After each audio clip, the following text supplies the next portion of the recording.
Assalamualaikum teman-teman di luar TV, kembali lagi bersama saya, Jajang Nurjaman yang biasa ngomongin anggaran.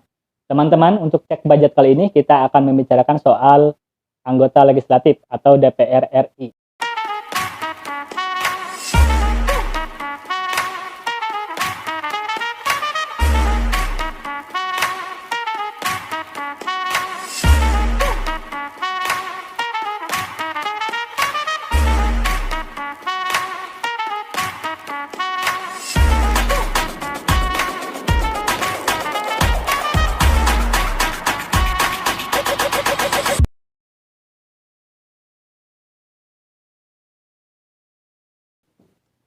Teman-teman, kalau bicara soal legislatif atau DPR RI, kira-kira kita bertanya, apa sih tugasnya, kewajibannya gitu kan, tadi selain hak-haknya dan sebagainya.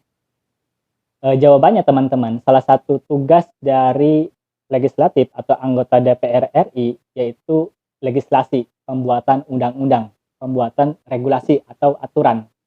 Nah, di tahun 2021 kira-kira gimana nih kinerja dari anggota DPR RI kita?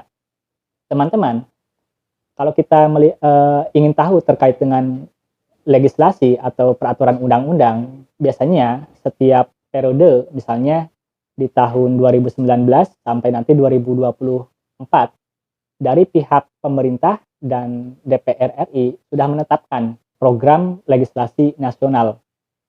Jadi itu adalah penetapan target kinerja legislasi yang harus dicapai atau harus dikerjakan oleh anggota DPR RI kita.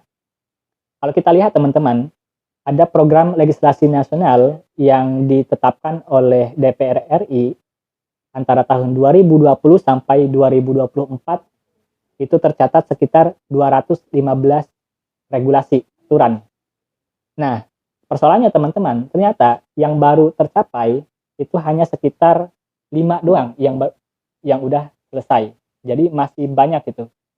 Dari 215 yang sudah diselesaikan 5 doang, berarti ada 210 ya.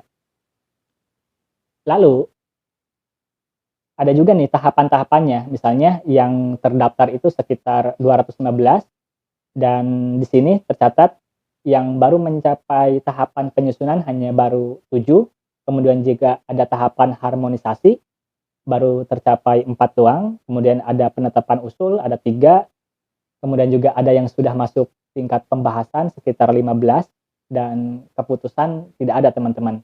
Jadi secara keseluruhan dari target atau prolegnas ya, dari 215 yang baru tercapai itu sekitar baru 5 doang teman-teman.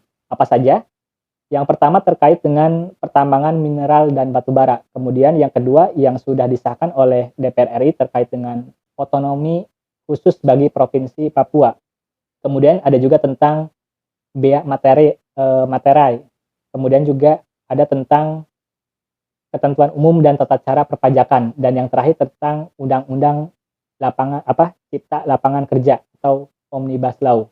Dan dari 5 undang-undang ini saja sebenarnya banyak juga yang tadi menuai pro kontra ya teman-teman. Misalnya Omnibus Law yang ternyata dikebut atau digeber oleh anggota DPR, oleh anggota senayan kita, ternyata menuai pro kontra di masyarakat, sampai banyak aksi dan sebagainya.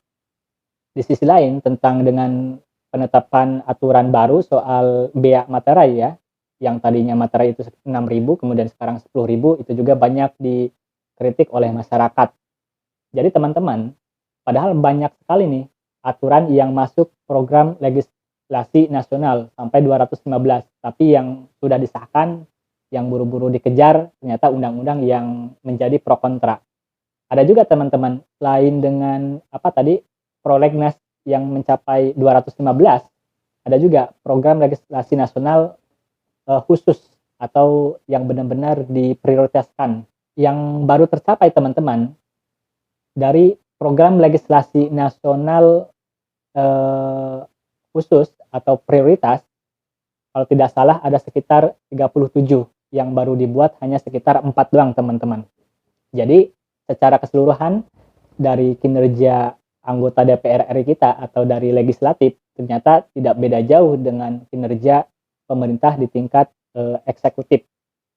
Pencapaiannya sangat rendah, bahkan sekarang nih menjelang akhir tahun, November, Desember, masih banyak aturan yang belum tercapai. Oke, sekian teman-teman terkait dengan kinerja anggota legislatif kita. Saya Jajang Nurjaman, salam.